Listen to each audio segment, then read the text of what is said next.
మీ ఇద్దరికి కేంద్ర మంత్రులకు దమ్మున్నదా నేను అడుగుతున్న ఈ సందర్భంగా. హైదరాబాద్ను దేశానికి రెండవ రాజధాని చేసే దమ్ము అటు బండి సంజయ్, నువ్వు ఇన్ని బద్మాషగిరి మాటలు మాట్లాడుతున్నావు కదా. కిషన్ రెడ్డి ఇవాళ నేను మొత్తం 10 లక్షల కోట్ల మొత్తం తెచ్చడం తెలంగాణ కట్టినావు కదా.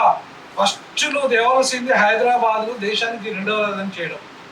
అప్పుడు ఈ దక్షిణాదిలో ఉన్న అన్ని క్యాపిటల్ సిటీస్కి ఎంత బడ్జెట్ వస్తుందో ఇప్పుడు ఢిల్లీ కార్పొరేషన్కి అంత బడ్జెట్ వస్తుంది.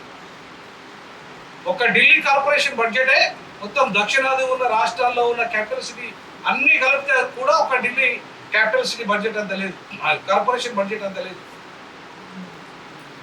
మరి ఇవాళ కార్పొరేషన్ 4 విభాగాలుగా చేస్తా అంటున్నారు రేవంత్ రెడ్డి గారు.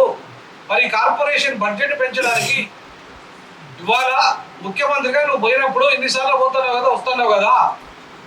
మరి హైదరాబాద్ దేశానికి రెండవ రాజధాని చేయమని చెప్పేసి ఎందుకు అడుగుతలేవు నువ్వు?